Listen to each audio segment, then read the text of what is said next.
दिवस संपूर्ण भारतभर वाचन दिवस म्हणून साजरा करण्यात येतो.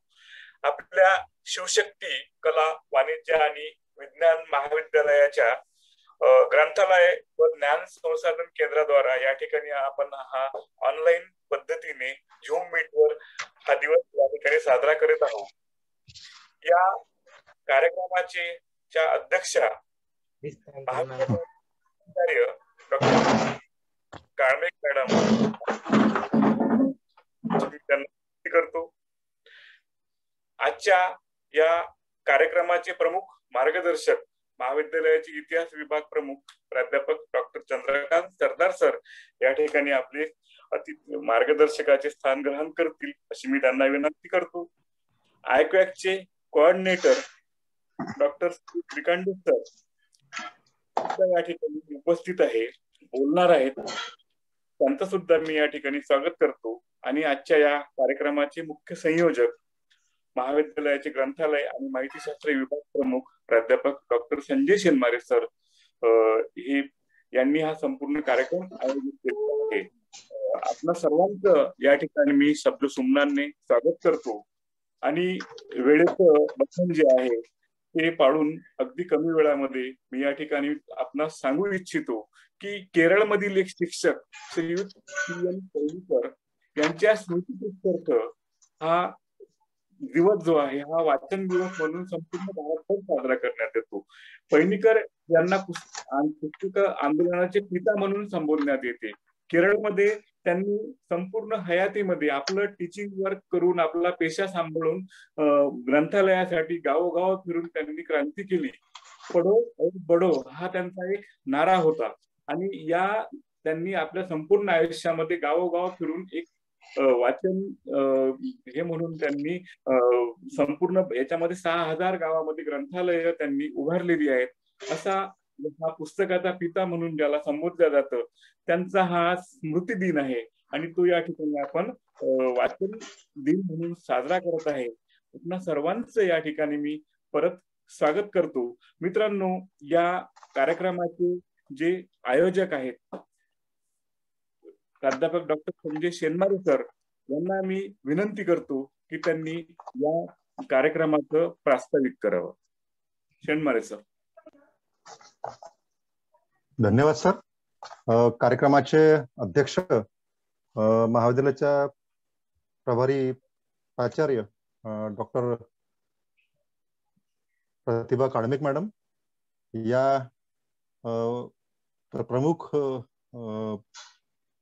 मार्गदर्शक म्हणून प्राध्यापक डॉक्टर चंद्रकांत सरदार सर, इतिहास विभाग प्रमुख शिवशक्ती महाविद्यालय बाभुळगाव, IQAC कोऑर्डिनेटर प्राध्यापक डॉक्टर सुधीर त्रिकांडे सर, आणि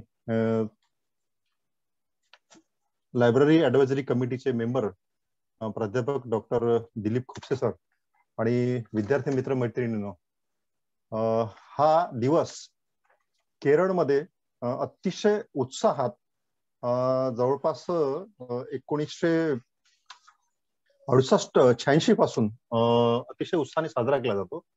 जसं सरांनी सांगितल्याप्रमाणे की पणिक्कर सर हे जे आहेत हे शिक्षक आहेत मुळात, आणि पण वाचनासंदर्भात अतिशय तळमळीने काम करणारे उत्कृष्ट वाचन कार्यकर्ते म्हणून त्यांना गौरवलं गेलेलं आहे.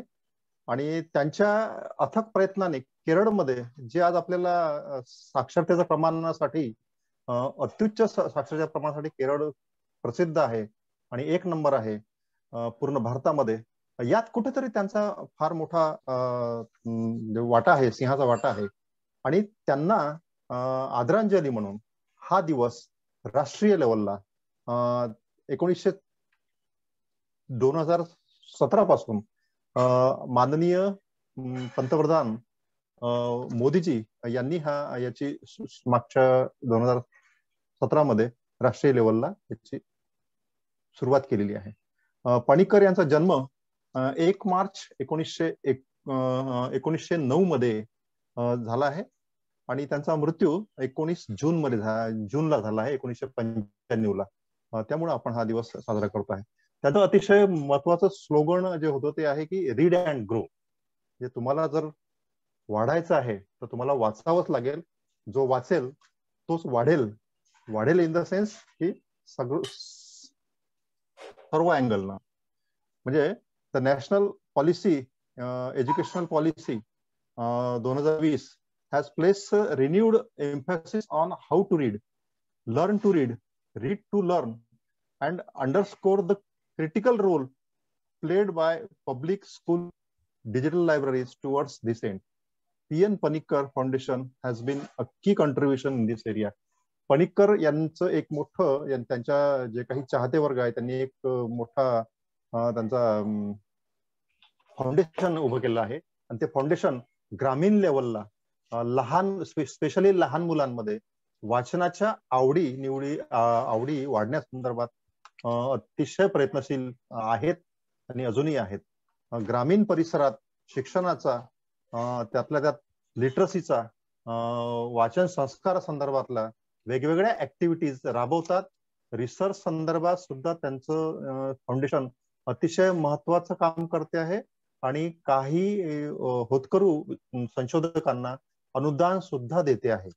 अशा महान काम करणाऱ्या माणसाच्या स्मृतीप्रित्यर्थ हा राष्ट्रीय वाचन दिवस आपण आपलं महाविद्यालय सुद्धा अतिशय आनंदाने आणि उत्साहाने साजरं करत आहे. त्यामुळं आज आपण आपल्या महाविद्यालयातले वाचनासंदर्भातले ज्यांचं अतिशय प्रगाढ वाचन आहे आणि त्यांच्या विषयातच नव्हे तर सामाजिक कार्यात आणि आपल्या महाविद्यालयाच्याच नाही तर पूर्ण विद्यापीठाच्या परिसरात जे उत्कृष्ट वक्ते म्हणून सुप्रसिद्ध आहेत असे डॉक्टर चंद्रकांत सरदार सरांचं व्याख्यान आपण इथे विद्यार्थ्यांसाठी आयोजित केलेलं आहे. एक प्रास्ताविकपर भूमिका म्हणून मी इथे थांबतो आहे. धन्यवाद सर. आपल्या प्रास्ताविकामध्ये सरांनी श्रीयुत पैलुकर यांच्याविषयी आपणास माहिती सांगितली आणि त्यांनी कशी क्रांती उभी केली पुस्तकांविषयीची, गावगाव फिरून पुस्तकं हे केले.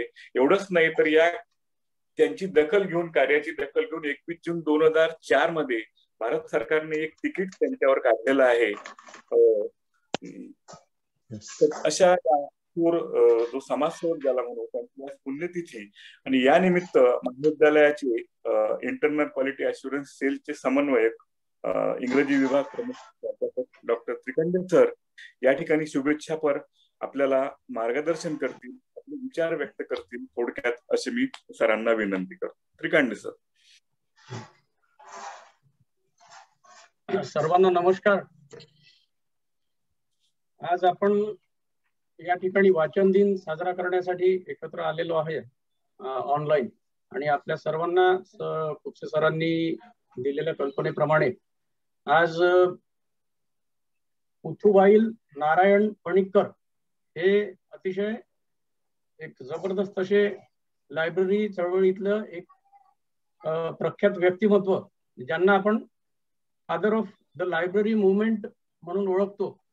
आणि 1945 मध्ये यांनी जवळपास 47 रुरल लायब्ररीचं नेटवर्क जे आहे ते त्यांनी जोडलं होतं.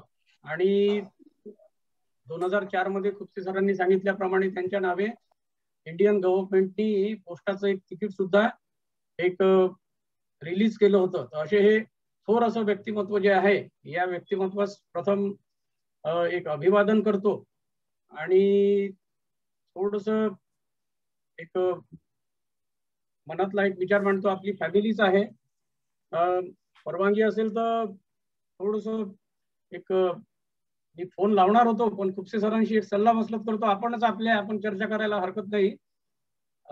आज महाविद्यालयात आपले माने सर जे आहेत वडिलांचं आज इथे त्यांना देवाज्ञा झाली आहे.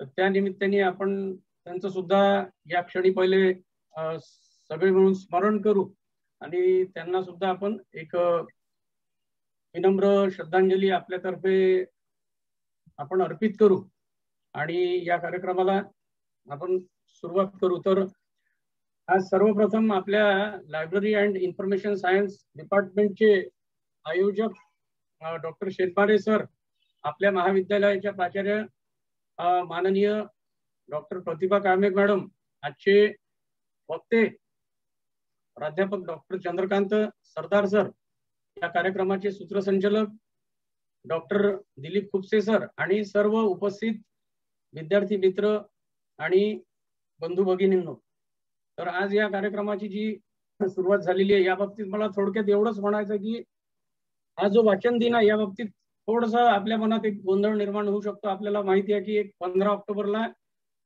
आपण वाचन प्रेरणा दिन शेनमारे सर दरवर्षी साजरा करतात, तो सुद्धा अटेंड करत असतो आणि तो डॉक्टर APJ कलामांच्या स्मृतीप्रित्यर्थ असतो. आणि हा वाचन दिन मला वाटते नॅशनल लेवलला फर्स्ट टाइम ऑर्गनाइज होतो आहे पन्नीकरांच्या स्मृतीप्रित्यर्थ. या निमित्ताने मला या ठिकाणी एवढंच विद्यार्थ्यांना सांगायची इच्छा आहे की इंग्रजी साहित्यामध्ये एक फ्रान्सिस बेकन नावाचा एसेस ठेवून गेलेला आहे आणि त्यांनी या रीडिंग स्किलच्या बाबतीत त्याचं एक ओपिनियन दिलेलं आहे. त्याचं असं म्हणणं आहे की reading maketh a full man. एक जुनी ओल्ड इंग्लिश आहे ती, त्याच्यामुळे त्याला मेकला त्यांनी मेकथ असं म्हटलेलं आहे. Reading maketh a full man, converse a ready man and writing an exact man. तर त्यांनी असं म्हटलेलं आहे की जो रीडिंग करेल त्याचं व्यक्तिमत्व परिपूर्ण होईल, जो कॉन्व्हर्सेशन करेल तो हजरजबाबी होईल आणि जो रायटिंग मध्ये निष्णात असेल तो एकदम कम्प्लीट असा परफेक्ट असा माणूस बनेल. तर या 3 स्किल बद्दल त्यांनी एक त्याचं मत व्यक्त केलेलं आहे की रीडिंगनी माणसाचं व्यक्तिमत्व परिपूर्ण होतं, हे त्यांनी जे म्हटलेलं आहे. तर त्या कोटेशनची नेमकी या दिवशी मला आठवण झाली, कारण भाषेचा शिक्षक असल्यामुळे आमच्या भाषेच्या टीचिंग लर्निंग प्रोसेसमध्ये 4 ऑब्जेक्टिव्ह आहेत आणि त्याच्यातलं सगळ्यात पहिलं स्किल जे आहे रीडिंग, रायटिंग, स्पीकिंग आणि लिसनिंग, हे 4 स्किल मधलं सगळ्यात पहिलं स्किल म्हणजे रीडिंग स्किल आहे. आणि हे रीडिंग जे स्किल आहे, नुसतं वाचन आपण करावं हे जरी म्हटलं तर वाचन कसं करावं, तर reading is also a type of skill. It is a kind of skill and it is suppose to be an art also. म्हणजे या रीडिंगला एक स्किल म्हटलेलं आहे आणि याला एक कला सुद्धा म्हटलेला आहे. या 4 आपल्याला माहिती आहे की वाचणं, लिहिणं, बोलणं आणि ऐकणं, श्रवण, 4 कौशल्य सांगितले. त्याच्यातलं कुठेतरी एक कौशल्य जे आहे ते आपण विकसित केलं पाहिजे आणि त्या विकसित करण्याच्या दृष्टीने आज वाचन दिन आपल्या समोर आलेला आहे. आणि रीडिंग तर आपण प्रत्येक गोष्टीचं करणारच आपल्या आवडीनिवडीनुसार, पण ते रीडिंग करताना सुद्धा आपल्याला माहिती आहे की ते सखोल करता आलं पाहिजे. वर जर आपण केलं तर त्याचा वेगळाच अर्थ आपल्याला लागू शकतो. बरेचदा रीड बिटवीन द लाईन्स, या रीडिंग या शब्दाला धरून ही एक फ्रेज आहे, read between the lines. Read between the lines म्हणजे 2 ओळींच्या मध्ये जी जागा असते त्याच्यात सुद्धा त्या ओळींचा अर्थ दडलेला असतो. तर त्या 2 ओळींच्या मधल्या जागेत जो गर्भित अर्थ दिलेला आहे तो सुद्धा आपल्याला जर समजता आलं तर खऱ्या अर्थाने आपण रीडिंग करतोय. आणि त्या रीडिंग नुसतं आपण केलं पाहिजे असं म्हणण्यापेक्षा रीडिंग कसं केलं पाहिजे, तर एखाद्या गोष्टीचं संपूर्ण आकलन, संपूर्ण सखोल त्याचा अर्थ आपल्याला लागेपर्यंत आपण त्या गोष्टीचा पाठपुरावा केला पाहिजे आणि त्याचा अर्थ आपण लावला पाहिजे आणि तो पूर्ण समजून घेण्याचा प्रयत्न केला पाहिजे. या पद्धतीचं रीडिंग आपण केलं पाहिजे. मग ते पुस्तकाचं असो, आपल्या संबंधित एखाद्या आर्टिकलचं असो, एखादं न्यूजपेपरचं काय असे नाही असत नाही, किंवा एखादं रिसर्च आर्टिकल असो, किंवा आपला कुठलाही आपल्या आवडीप्रमाणे जेही आपण वाचन करणार त्या आपल्या सर्व्हिस कंडिशन्स असो, त्या प्रत्येकाचा अर्थ जो त्याच्यात अर्थ लावलेला आहे तोच आपला लागतो की नाही, तो जर लागत असेल तर खऱ्या अर्थाने आपण त्याचं रीडिंग करत आहे. अदरवाईज आपण फक्त वरवर जर सुपरफिशियल त्याचं रीडिंग करत असू तर या रीडिंग डेच्या निमित्ताने मला याची आठवण झाली. आणि त्या निमित्ताने रीडिंग कसं केलं पाहिजे, तर reader should learn to read the books or read the lines, or he should try to understand a particular passage by reading it between the lines. हे जे म्हणतो आपण, एखादा पॅसेज जर आपल्याला आत्मसात करायचा असेल तर त्या 2 ओळींच्या मधला अर्थ आपल्याला लागतो का, तिथपर्यंत आपण त्याचा अर्थ लावण्याचा प्रयत्न केला पाहिजे. एवढंच मी या निमित्ताने सर्व उपस्थित विद्यार्थ्यांना सांगू इच्छितो आणि या निमित्ताने त्यांना शुभेच्छा देतो की आपण आज एक संकल्प करायला हरकत नाही. रीडिंग तर आपल्याला करायचंच आहे, पण ते रीडिंग कसं करायचं आहे तर त्याचा अर्थ आपल्याला लागला पाहिजे. कारण जोपर्यंत तो प्रॉपर अर्थ आपल्याला लागणार नाही, त्या जे काही आपण वाचणार तोपर्यंत आपल्या त्या रिडिंगला अर्थ उरणार नाही. एवढाच एक मेसेज IQACच्या तर्फे मी देतो. आणि या ठिकाणी मला बोलण्याची संधी दिली त्याबद्दल धन्यवाद व्यक्त करतो आणि थांबतो. धन्यवाद. धन्यवाद सर. या ठिकाणी आपण रीडिंग, कन्व्हर्शन आणि रायटिंग या संदर्भात सखोल माहिती सांगितली. अगदी कमी वेळामध्ये आपले मौलिक विचार या ठिकाणी आपण व्यक्त केलेले आहे. याचा निश्चितच विद्यार्थ्यांना फायदा होईल. आज प्राध्यापक माने सरांचे वडील यांचे निधन झाले. त्यानिमित्त त्यांना श्रद्धांजली सुद्धा आपण अर्पण करणार आहोत. त्यांच्या आत्म्यास शांती मिळो अशी परमेश्वराला प्रार्थना मी या ठिकाणी करतो. आणि यानंतरचा जो भाग आहे, या मार्गदर्शनपर ज्यांचं आपण भाषण स्पीच ठेवलेलं आहे, ते आजच्या या वाचन दिनाचे प्रमुख मार्गदर्शक, जे आमचेही मार्गदर्शक आहे, वयाने जरी आमच्यापेक्षा लहान असते तरी आमचे मार्गदर्शकच आहेत, प्राध्यापक डॉक्टर चंद्रकांत सरदार सर यांना मी विनंती करतो की त्यांनी या संदर्भात आपले विचार व्यक्त करावे. डॉक्टर सरदार सर. आजच्या या वाचन दिनाच्या कार्यक्रमाच्या अध्यक्षा महाविद्यालयाच्या प्राचार्या डॉक्टर कार्मिक मॅडम, या कार्यक्रमाचे आयोजक डॉक्टर संजय शेनमारे सर, आताच ज्यांचं व्याख्यान आपण ऐकलं ते IQACचे coordinator doctor Sudhir Trikande sir, आणि या कार्यक्रमाचं संचालन करणारे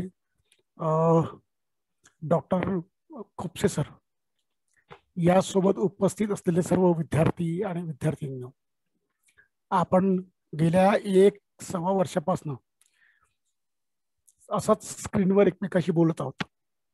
आणि त्यामुळे खुपसे सरांना तसे ते मला कधी कधी भेटतात, परंतु ते बाजारात भेटतात. परंतु ती बाजारामध्ये जी भेट असते ती काही अशी भेट होत नाही. जशी महाविद्यालयामध्ये त्या लिंबाच्या खाली बसून जी भेट व्हायची तशी काही भेट होत नाही आहे. आणि त्यामुळे तो जो बॅकलॉग आहे तो बॅकलॉग तसं आपल्याला भरून काढायचाच आहे.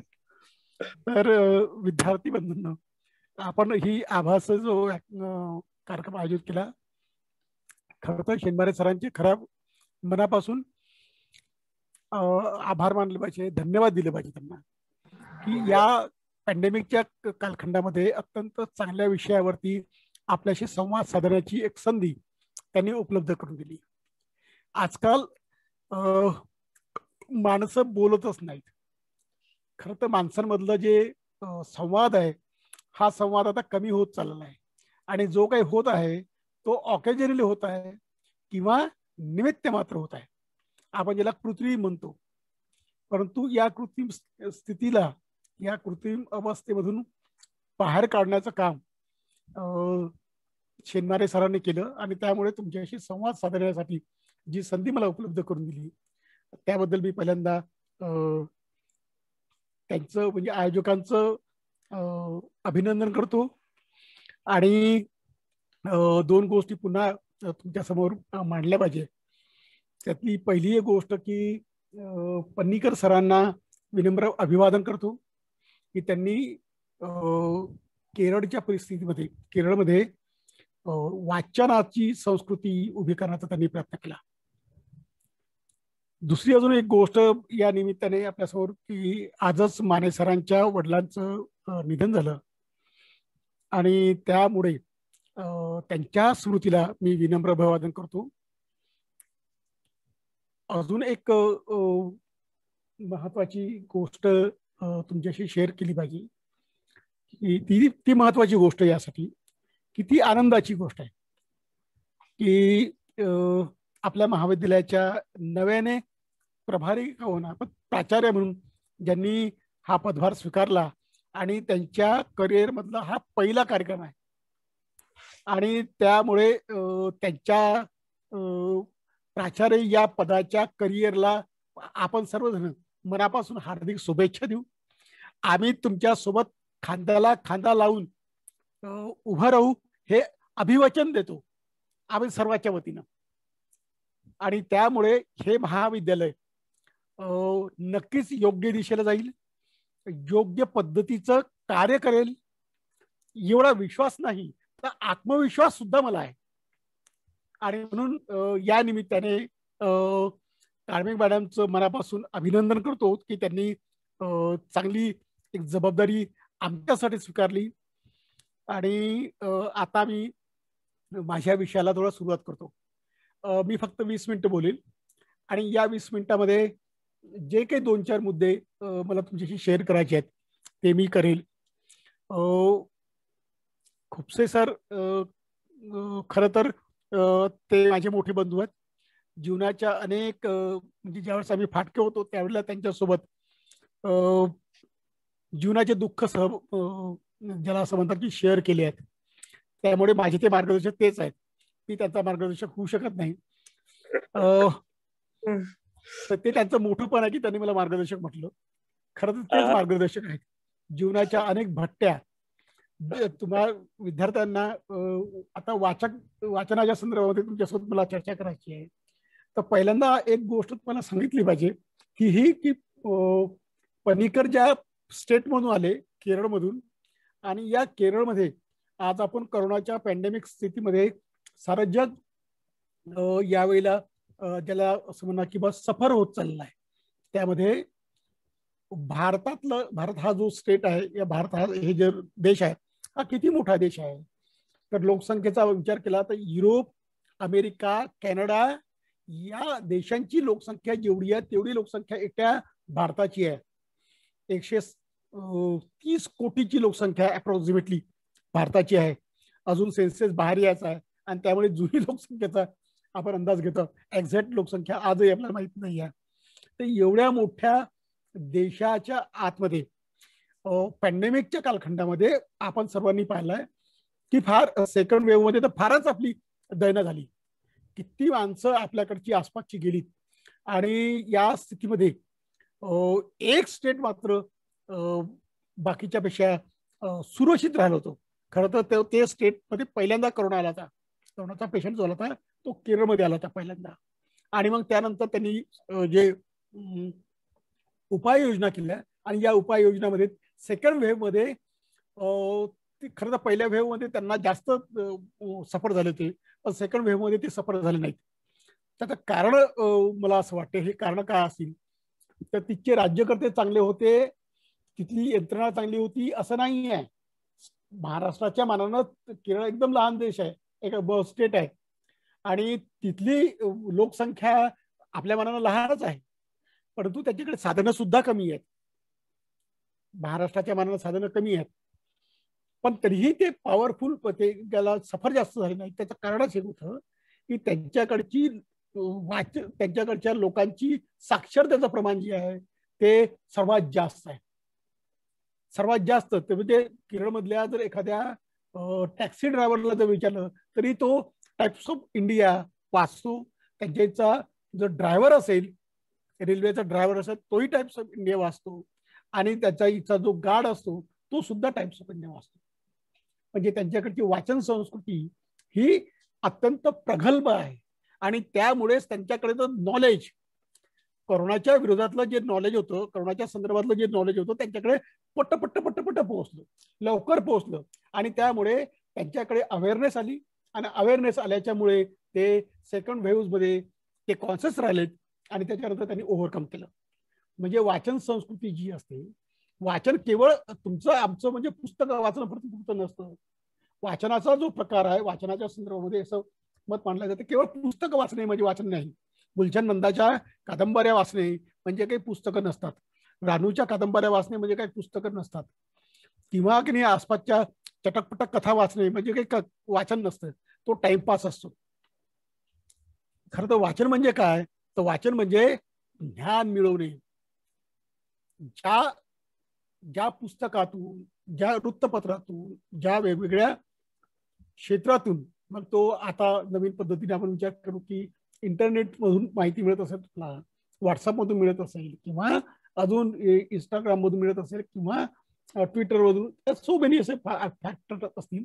या साऱ्यांमधून तुम्हाला जे नॉलेज मिळते, हे नॉलेज जे आहे हे नॉलेज पैकी किती नॉलेज तुमच्या व्यक्तिमत्वाला विकसित करतील यासाठी काही निकष असतात.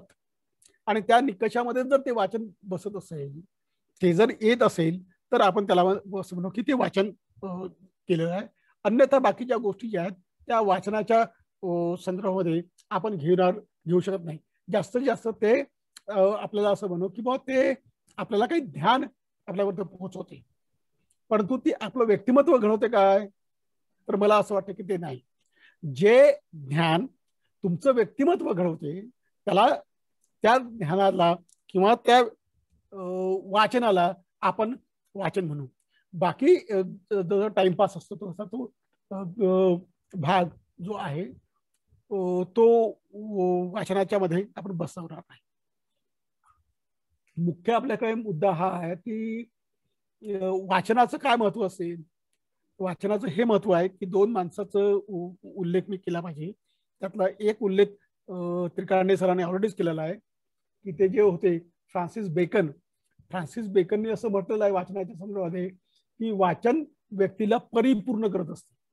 आताच मी तुम्हाला सांगितलं की आपण अनेक गोष्टी वाचत असतो, परंतु हे वाचन जे आहे हे आपल्या व्यक्तिमत्वाला घडवते काय, आपल्या मनाला समृद्ध करते काय, आपल्या जाणीवा विकसित करते काय, आपल्यामध्ये माणुसकीचे मूल्य उभे करते काय. जर ते करत असेल तर ती वाचन म्हणणार, जर ते करत नसेल तर त्याला वाचन म्हणू नाही. एक उदाहरणासाठी आपण त्याचा पुढे थोडंसं हे करू की अनेक लोक अनेक वेगवेगळे शास्त्र वाचतात. आताच कोरोनाच्या कालखंडामध्ये आपण सरांनी पाहिलं की मोठ्या प्रमाणामध्ये कोरोनामध्ये डॉक्टर्स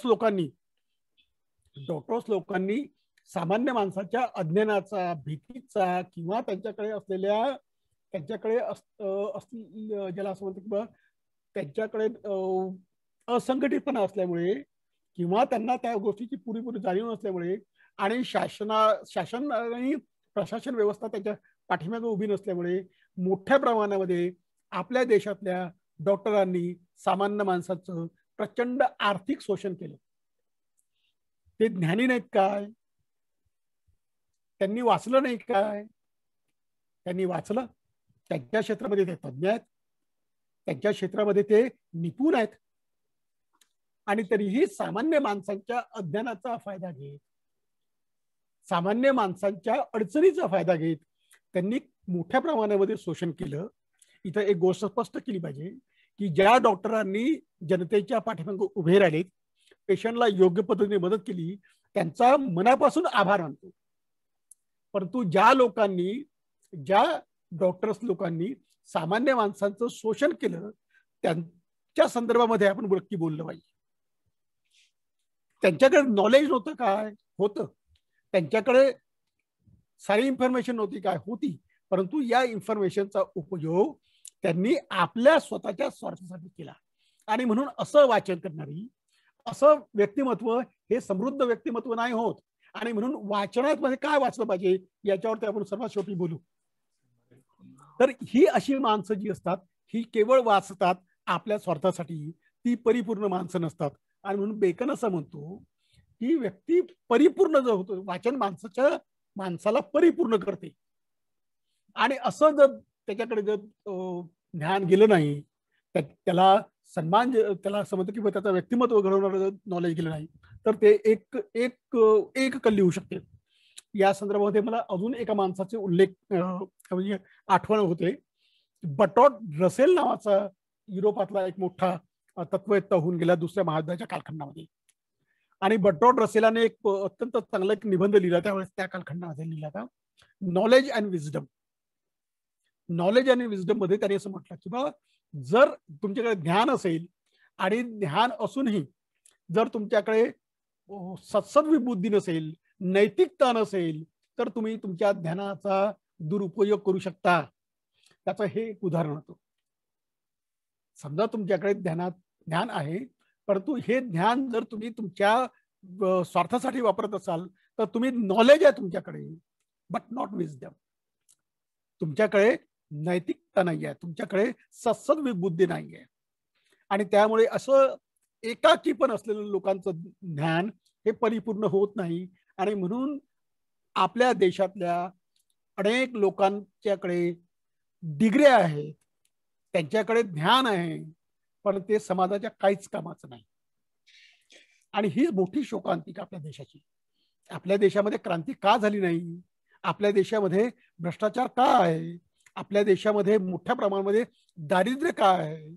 आपल्या देशामध्ये विज्ञानाचा वैज्ञानिकचा विकास का झाला नाही? आपल्याकडे एकही मोठ्या प्रमाणामध्ये शास्त्रज्ञ निर्माण नाही झालेत. जे शास्त्रज्ञ झाले ते फारच कमी झालेले आहेत. पण तुम्ही जर बाकीचा युरोपचा विचार केला, ते युरोपमध्ये जर्मनीची लोकसंख्या किती आहे? इंग्लंड हा देश सुद्धा महाराष्ट्रापेक्षा सुद्धा छोटा देश आहे, आणि तरी त्यांच्याकडे मोठ्या प्रमाणात विज्ञानाचा विकास झाला. त्यांच्याकडे नव्या नव्या शास्त्रांचा उगम झाला.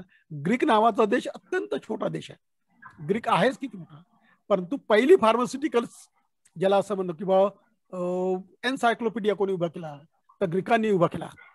पहिलं नाट्यशास्त्र कोणी उभं केलं तर ग्रीकांनी उभं केलं. Hello sir. हॅलो. एक मिनिट, वेळ फार कमी राहिला आपल्याकडे. बरं, ठीक आहे.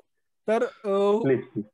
हो, तर याच्यामध्ये जर तुमच्याकडे नॉलेज बरोबर नसेल तर तुम्ही समाजासाठी काही करू शकणार नाही. आणि म्हणून बर्टोल्ड रसेल म्हणतो की नॉलेज अँड विजडम ह्या दोन्ही गोष्टी त्याच्याकडे असल्या पाहिजेत. आता त्या तुमच्याकडे येतील कशा? तर यासाठी वाचनाचं काय महत्व आहे हे आपण लक्षात घेतलं पाहिजे. वाचनामुळे काय काय होऊ शकते? तर वाचनामुळे जर योग्य पद्धतीचं वाचन केलं तर आपल्याला ज्ञान मिळते, नॉलेज मिळते. ज्ञानाच्या सोबत आपल्या आकलनाची क्षमता वाढतात, आकलन आपलं वाढते. आकलनाच्या सोबत आपल्या जाणीवांचा विकास होतो. अनेक माणसांकडे डिग्र्या असतात पण त्याच्या जाणीवाच विकसित झाल्या नसतात. त्याच्या जाणीवा फक्त त्याच्या पुरत्या असतात. आणि म्हणून ते अनेक लोकांचा शोषण करू शकतात. मग पटवारी असेल तर तो खेड्यातल्या माणसाचा भ्रष्टाचार तो करतो आणि तो त्याचं शोषण करतो. आर्थिक शोषण होतं असंच नाही आहे, तर माणसाचं बौद्धिक शोषण सुद्धा होत असतं. आणि त्यामुळे जर तुमच्याकडे ज्ञान म्हणजे तुमचं वाचन असेल तर तुमचा IQ वाढतो आणि तुमचा इमोशनल क्यू वाढतो असतो. आपण त्याला भावनिक बुद्ध्यांक म्हणतो. हा भावनिक बुद्ध्यांक अत्यंत महत्वाची टर्म्स आता नव्याने सायकोलॉजीमध्ये येत चाललेली आहे. आणि म्हणून भावनिक बुद्ध्यांक तुमचा जर वाढला तर तुम्हाला तुमच्या जीवनामध्ये सुरक्षितता वाटते. आणि सुरक्षितता जर वाढली तर तुमचं डेअरिंग वाढते आणि त्याच्या आधारावर तुमच्या जीवनातले अंधश्रद्धा असतील, भीती असेल, हे सारा दूर होतात. आणि म्हणून तुमच्याकडे वाचन वाढलं पाहिजे. तुमचं वाचनामुळे माणसाचं व्यक्तिमत्व समृद्ध होते. आणि वाचनामुळे सर्वात महत्वाची गोष्ट की तुमचं मनोरंजन सुद्धा होते. म्हणून वाचन करताना आता काय काय वाचलं पाहिजे, शेवटच्या मुद्द्याकडे मी आता वळतो. काय काय वाचलं पाहिजे? तर आपण फक्त आपल्या अभ्यासापुरते पुस्तक वाचले पाहिजे असं नाही. आपण आपल्या इथचं वृत्तपत्र जरी मनापासून वाचलं तरीही आपल्याला तुम्हाला सांगितलं पाहिजे की आपल्या देशामध्ये सर्वात जास्त पेपरचा जो खप होतो, तो खप होणारा जो पेपर आहे तो पेपराची त्याची संख्या जी आहे ती फक्त 20 लाख आहे. 20 लाख लोकसंख्या म्हणजे 20 लाख पेपर आपल्या इकडे सर्वात जास्त आहे. जपान आपल्यापेक्षा अत्यंत लहान देश आहे. जपान म्हणजे आपल्या देशातले 5 जिल्हे या 6 जिल्हे एकत्र केले तर जपान होईल. तरीही जपान मधली जी लोकसंख्या आहे तो त्यांचा क्युटो नावाचा जो हे आहे पेपर्स आहे, या पेपरचं एका दिवसाचं डेली सर्क्युलेशन आहे 2 कोटी. एवढ्या छोट्या देशामध्ये 2 कोटी पेपर्स विकले जातात, वाचले जातात. त्यासाठी पन्नीकरा सरांनी त्यांच्या कार्यक्रमामध्ये त्यांनी सारा जीवनभर सारा हयात त्यांनी केरळमध्ये ती संस्कृती रुजवण्याचा प्रयत्न केला. आणि त्यामुळे त्यांच्याकडे मोठ्या प्रमाणामध्ये लिटरसी रेट जो आहे तो वाढला.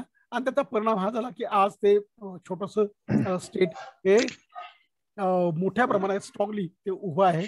त्याचं कारणच हे की त्यांच्याकडची वाचन संस्कृती मोठी होती.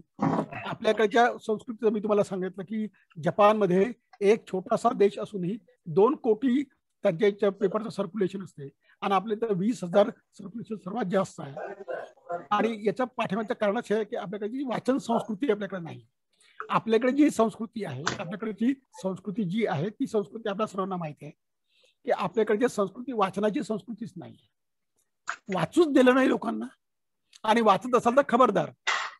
आणि त्यामुळे वाचनाचे परिणाम हे झाले की लोकांकडे नॉलेजच गेलं नाही, ध्यान गेलं नाही, आणि त्यांच्याकडचं जे ज्ञान होतं ते ज्ञान दुसऱ्यापर्यंत पोहोचलं नाही. आणि त्याचाच परिणाम असा झाला की आपला देश शकांमुळे आपला गुलाम झाला. शकांची आक्रमण झाली, हुनांची आक्रमण झाली, कुशाणांची आक्रमण झाली आपल्यावरती, त्याच्यानंतर अरबांची आक्रमण झाली, ग्रीकांची आक्रमण झाली, आणि त्याच्यानंतर पुढे तर मुघलांची आक्रमण झाली, आणि मुघलांच्या आक्रमणाच्या नंतर इंग्रजांची आक्रमण झाली, आणि आपला देश एवढ्या वर्षी गुलाम राहिला. त्याचं कारणच हे होते की आपल्या देशामधल्या माणसांच्याकडे नॉलेज पोहोचणारी यंत्रणा आपल्याकडे नव्हती, आणि जी यंत्रणा होती ती अत्यंत तुटकी होती, त्याच्यावरती मनोपल्ली होती लोकांची, आणि त्याचा परिणाम असा झाला की लोकांनी वाचलंच नाही. आपल्याकडे थोड्याफार प्रमाणामध्ये श्रवण संस्कृती होती. म्हणजे जुन्या कालखंडामध्ये तुम्हाला आपल्याला माहित असेल की आपल्याकडे पोथ्या वाचल्या जायच्या. पोथ्या एक जण वाचायचं आणि बाकीचे लोक त्याचं श्रवण करायचं, म्हणजे श्रवण संस्कृती आपल्याकडे होती. ही श्रवण संस्कृती असल्यामुळे थोडंसं जे नॉलेज होतं ते आपल्याकडे यायचं, परंतु तेही आध्यात्मिक पातळीवर फक्त नॉलेज असायचं. धार्मिक पातळीचं फक्त नॉलेज असतं, त्याला व्यावहारिक पातळीचं नॉलेज म्हणतात. हे व्यावहारिक पातळीचं नॉलेज देण्याची यंत्रणा आपल्याकडे नव्हतीच. जी होती नालंदा आणि तक्षशिलामध्ये, तिथं नंतर त्यावेळेस नष्ट झाली. जोपर्यंत आपल्या देशामध्ये नालंदा आणि तक्षशिला विद्यापीठासाठी मोठे ग्रंथालय होते तोपर्यंत आपल्या देशामध्ये अनेक शास्त्रांचा विकास झाला. भारतातलं पहिलं सर्जरी जी उभी केली होती, ब्रेन सर्जरी आपण ज्याला म्हणतो, ती जीवकाने केली होती. युवक हा तक्षशिला तक्षशिलेचा विद्यार्थी होता. आपल्या कालखंडामध्ये गुप्तांच्या कालखंडामध्ये मोठ्या प्रमाणात आपल्याकडे धातुशास्त्राचा विकास झाला. त्याच कालखंडामध्ये म्हणजे जोपर्यंत आपल्याकडे विद्यापीठ होते तोपर्यंत विद्यापीठाच्या माध्यमातून जे वाचन होत होतं, लोकांपर्यंत नॉलेज जात होतं, त्या नॉलेजच्या आधारावरती आपल्याकडे थोडासा जो काही शोध लागले ते त्याच कालखंडामध्ये लागले. म्हणजे शून्याचा शोध आपल्या त्या कालखंडामध्ये लागला.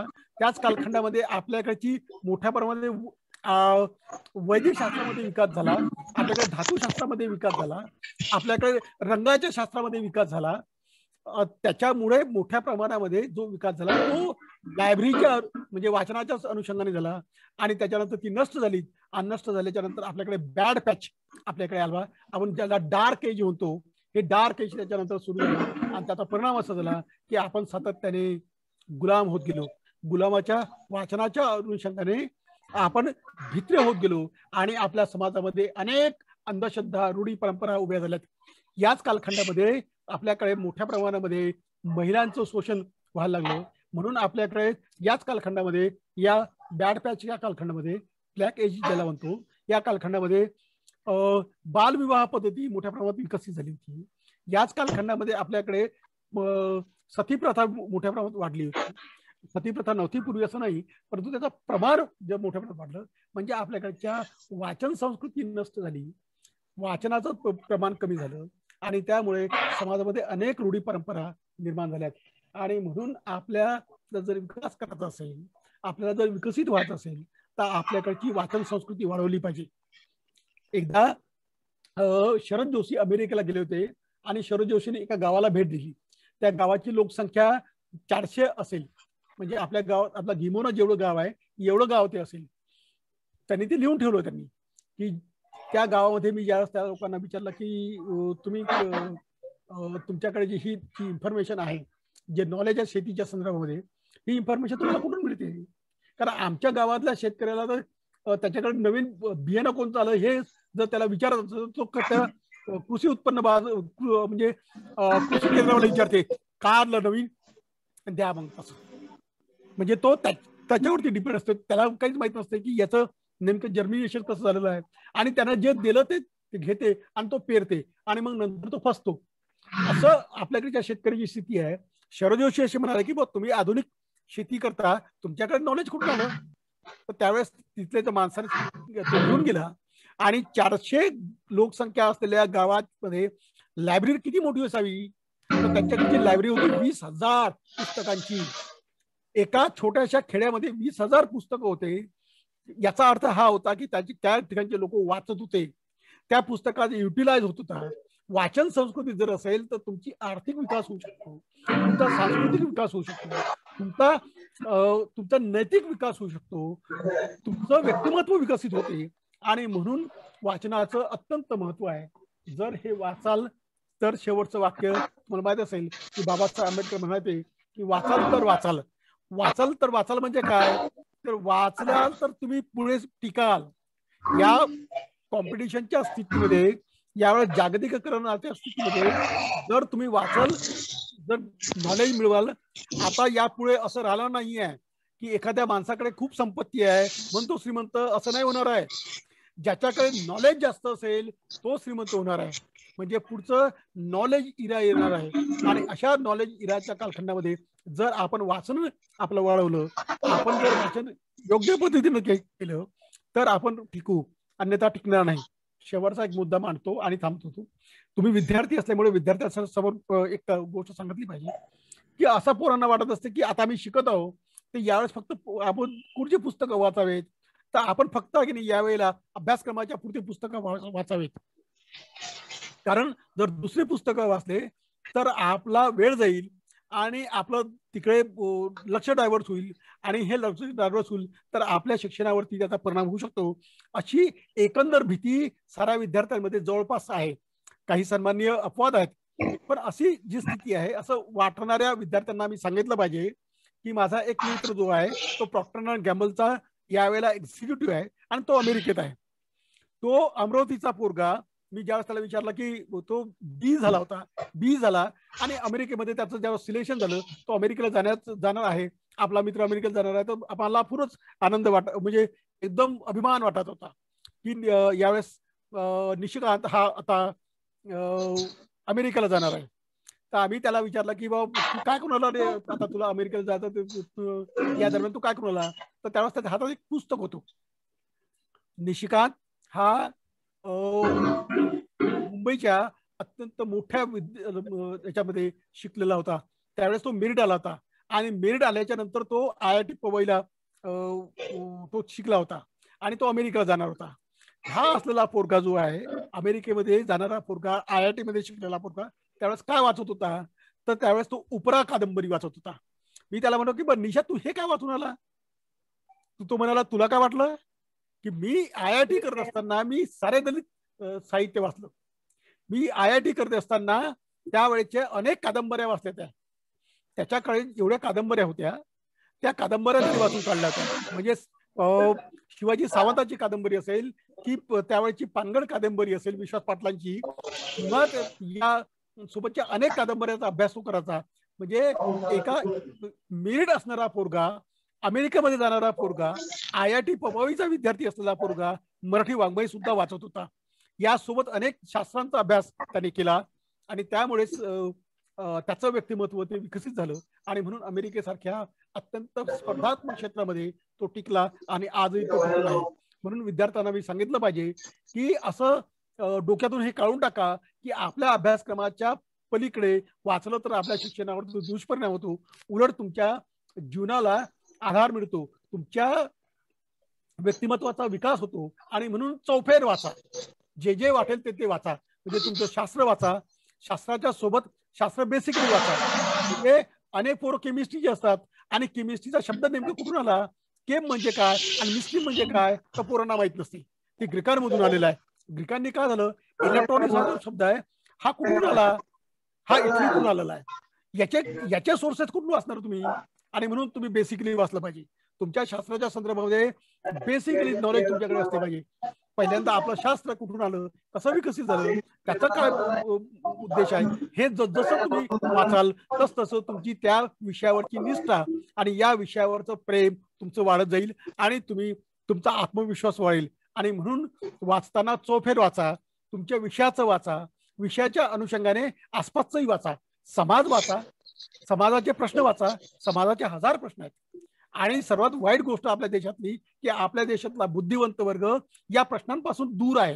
हा पोट भरू झालेला आहे आणि तो त्याच्याच पुरता विचार करतो. म्हणून समाजाचे प्रश्न सोडवण्यासाठी ज्यांच्याकडे ते नॉलेज आहे ते वापरत नाहीत आणि ज्यांच्याकडे नॉलेज नाही मग ते पुढे येतात आणि मग नंतर आपण म्हणतो की राजकारणात अत्यंत बदमाश लोकांची भरती झाली आहे.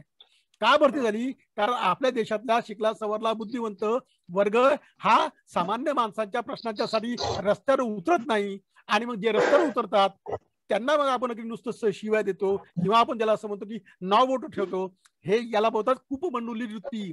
हस्तिदंतर मनोऱ्यात रणमान होणारी आपली पिढी निर्माण झालेली आहे. आणि अशी पिढी ही देशाची भलं करत नाही, उलट पोटार्थी होते.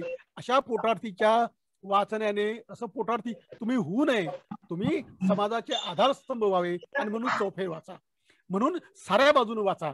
आणि वाचण्याने आपण विकसित होतो आणि त्यामुळे वाचनावरची निष्ठा ठेवा. तुमचा भविष्यकाळ उज्ज्वल आहे. या भविष्यासाठी मी मनापूर्वक तुम्हाला शुभेच्छा देतो आणि माझं लाभलेलं भाषण देतो. पुन्हा आयोजकांचे मनापासून आभार मानतो, धन्यवाद देतो त्यांना आणि पुन्हा सर्वांना या वाचन दिनाच्या शुभेच्छा देतो आणि थांबतो. जय हिंद, जय महाराष्ट्र. धन्यवाद सर. वाचन आपण सखोल मार्गदर्शन या ठिकाणी केलं आहे. तर ज्ञान आणि व्यक्तिमत्व विकास हे म्हणजे वाचन आहे. आणि कार्यकाळामध्ये पुस्तकं वाचावी, क्रमिक पुस्तके कोणी वाचावी या संदर्भात सखोल मार्गदर्शन आपण केले आहे. वाचनामुळे जो सकारात्मक परिणाम त्या गावावर, त्या राज्यावर आणि शेवटी त्या देशाचा आर्थिक विकास असतो या संदर्भात आपण मार्गदर्शन केले. सरदार सर, मला सांगायची विसरलो मी, यांच्या संदर्भात अतिशय चांगलं मार्गदर्शन. महत्वाचं म्हणजे मार्गदर्शन करतो. कुठल्याही न घेता सर्वांचे मार्गदर्शन प्रत्येक ठिकाणी, यवतमाळमध्ये अनेक ठिकाणी त्यांचं मार्गदर्शन असते. तर या ठिकाणी मी आपले व्यक्त करतो. आणि यानंतर अध्यक्षीय भाषण जे आहे ते आपल्या महाविद्यालयाची त्यांनी नक्कीच धुरा सांभाळलेली आहे. एक अतिशय कार्यतत्पर आणि सक्षम असं नेतृत्व महाविद्यालयाला त्यांच्या रूपाने मिळालेलं आहे. मॅडमच्या रूपाने त्या महाविद्यालयाच्या प्रभारी प्राचार्य डॉक्टर प्रतिभा काळमेघ मॅडम करतो त्यांना संदर्भात भाषण करावं आणि आम्हाला सर्वांना प्रदर्शन करावं. Doctor Kalmegh madam. धन्यवाद सर. चराचरात वास करणारी विद्येची देवता मा सरस्वती, संत शिरोमणी कर्मयोगी गाडगे महाराज यांच्या पावन स्मृतीस माझे विनम्र अभिवादन. आज प्राध्यापक गजानन माने सर यांच्या वडिलांचं दुःखद निधन झालं. त्यांच्या वडिलांना ईश्वर चिरशांती देव ही सदिच्छा ईश्वराजवळ व्यक्त करते. आज आपण जो राष्ट्रीय वाचन दिन आयोजित केलेला आहे, या वाचन दिनाचे जे प्रमुख मार्गदर्शक प्राध्यापक डॉक्टर चंद्रकांत सरदार सर, इतिहास विभाग प्रमुख, ज्यांनी अतिशय सखोल असं मार्गदर्शन आपल्याला या ठिकाणी केलं. त्यानंतर प्राध्यापक doctor Sudhir Trikande sir, IQAC coordinator. या कार्यक्रमाचे आयोजक ग्रंथालय आणि माहितीशास्त्र विभाग प्रमुख प्राध्यापक डॉक्टर संजय शेणमारे सर यांचं सर्वप्रथम मी या ठिकाणी अभिनंदन करते की त्यांनी अतिशय उत्कृष्ट असा कार्यक्रम या ठिकाणी आयोजित केला. आजच्या या कार्यक्रमाचे संचालन करणारे प्राध्यापक डॉक्टर दिलीप खुपसे सर, स्क्रीन पूर्ण का नाही सर, दिलीप खुपसे सर, तसेच महाविद्यालयाचे जे प्राध्यापक या कार्यक्रमाला जॉईन झालेले आहे ते आणि माझे विद्यार्थी मित्रमैत्रिणींनो. तर स्वर्गीय PN पणीकर जे हाडाचे शिक्षक आपण म्हणू, तर त्यांच्या पुण्यतिथी निमित्ताचे औचित्य साधून राष्ट्रीय वाचन दिवस जो आहे हा आपण साजरा करीत आहोत. यांच्या संदर्भामध्ये, पणीकर सरांच्या संदर्भामध्ये प्राध्यापक त्रिकांडे सरांनी आणि सरदार सरांनी सुद्धा अतिशय सखोल माहिती जी आहे ती आपल्याला दिलेली आहे. परंतु वाचनाच्या संदर्भामध्ये आपले जे विचार आहे हे विचार मांडत असताना मला या ठिकाणी काही गोष्टी मांडाव्याशा वाटतात की वाचन संस्कार आहे आणि हा जो संस्कार आहे हा संस्कार आपल्याला जीवन जगण्याचं ज्ञान देतं, जीवन जगण्याचं भान देतं, समाजामध्ये कसं जगलं पाहिजे, एक व्यक्ती म्हणून आपल्याला समाजामध्ये वावरत असतानाच जे काही परिपूर्ण ज्ञान आहे.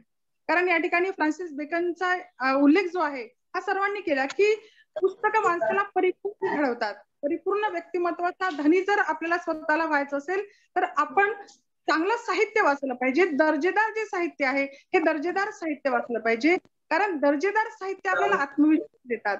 दर्जेदार जर साहित्य असेल तर ते आपल्याला जगण्याचं भान देतात, सामाजिक भान देतात.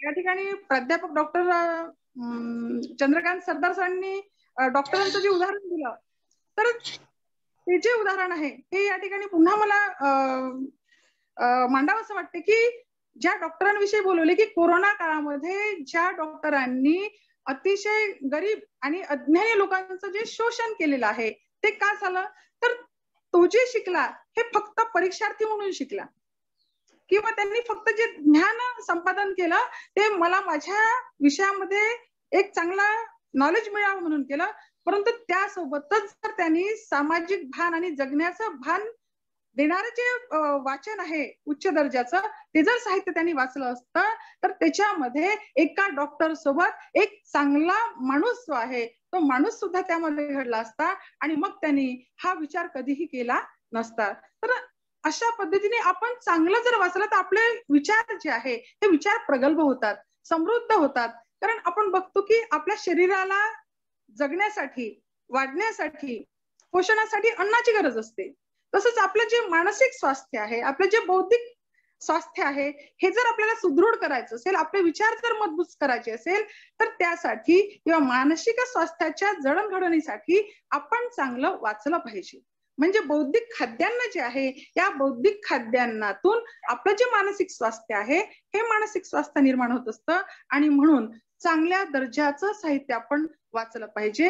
चांगले विचार जे आहेत ते आपण आत्मसात केले पाहिजे, कारण पुस्तकामध्ये ज्ञानाचे अंकुर असतात आणि हे जे ज्ञानाचे अंकुर आहे हे ज्ञानाचे अंकुर आम्हाला नैतिक सल्ला देतात, हे आम्हाला कसं जगावं हे सांगतात, सकारात्मकता आमच्यामध्ये निर्माण करतात, आम्ही कसं बोललं पाहिजे, आमचं आचरण कसं असलं पाहिजे, आमचं चारित्र्य कसं असलं पाहिजे, हे सर्व जे संस्कार आहे म्हणजे आपल्या मस्तिष्कावर सरळ सरळ आपण म्हणू की आपल्या मस्तिष्कावर संस्कार करण्याचं जे काम आहे हे उच्च दर्जाचं साहित्य करतात, ग्रंथ करतात, चांगली पुस्तकं करतात आणि म्हणून आपलं जे मस्तिष्क आहे हे मस्तिष्क सुदृढ होतं. म्हणजे डॉक्टर बाबासाहेब आंबेडकर या संदर्भात नेहमी म्हणायचे की आपला भारत देश केव्हा महासत्ता होईल, तर आपला भारत देश तेव्हा महासत्ता होईल जेव्हा शिवालयाकडे किंवा देवालयाकडे जाणाऱ्या ज्या रांगा आहे त्या ग्रंथालयाकडे जेव्हा वळतील तेव्हा आपला देश जो आहे हा मानसिक दृष्ट्या सुदृढ होईल, त्याला विचारक क्षमता त्याच्यामध्ये निर्माण होईल, कोणीही अज्ञानी राहणार नाही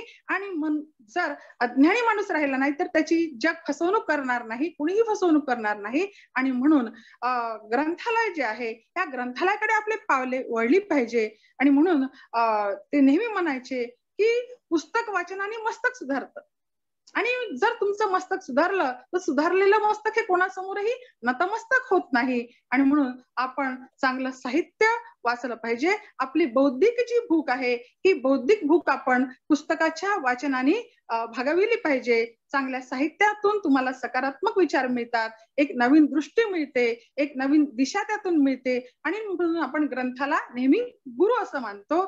तर या चांगला मार्गदर्शक मानतो, चांगला एक मित्र आपण म्हणतो.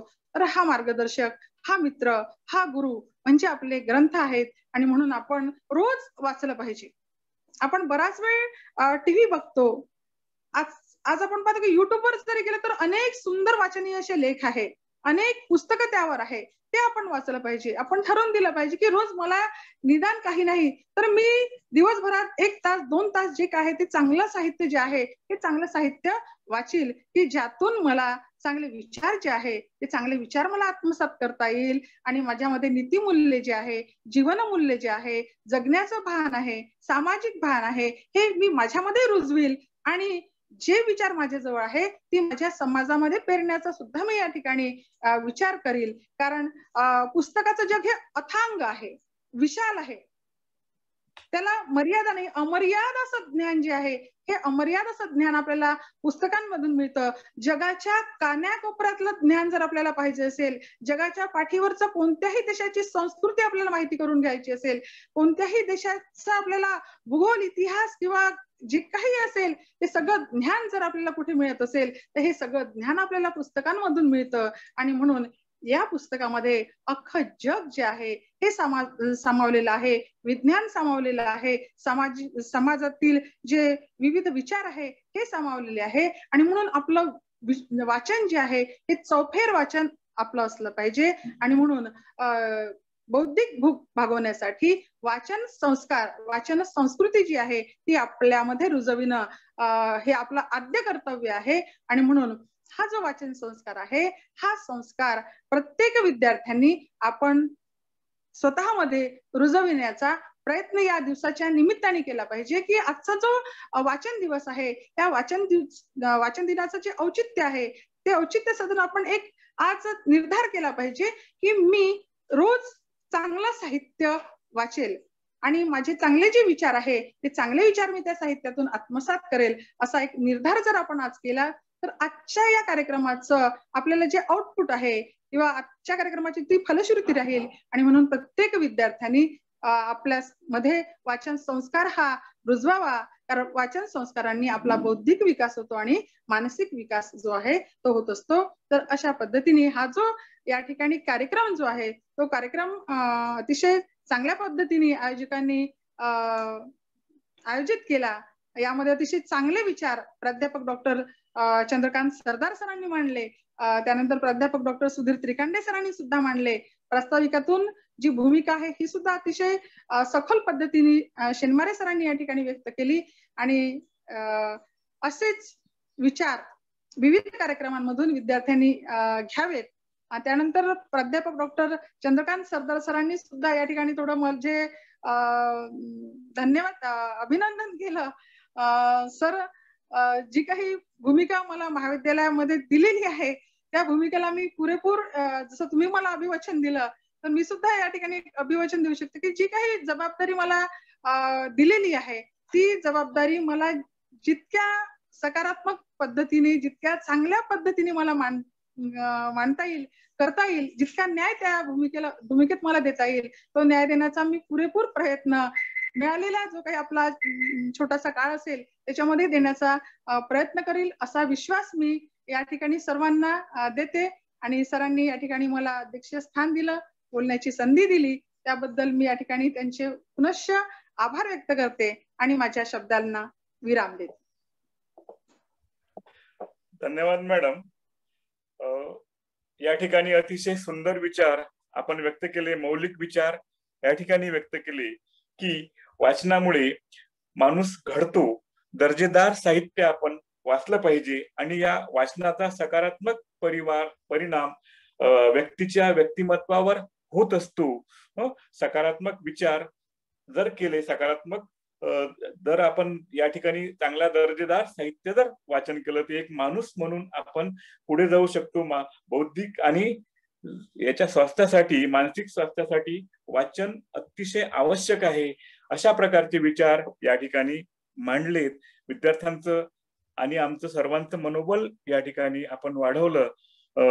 निश्चितपणे आपले आभार या ठिकाणी व्यक्त करतो. आणि यानंतरचा शेवटचा जो टप्पा आहे तो म्हणजे आभार प्रदर्शन.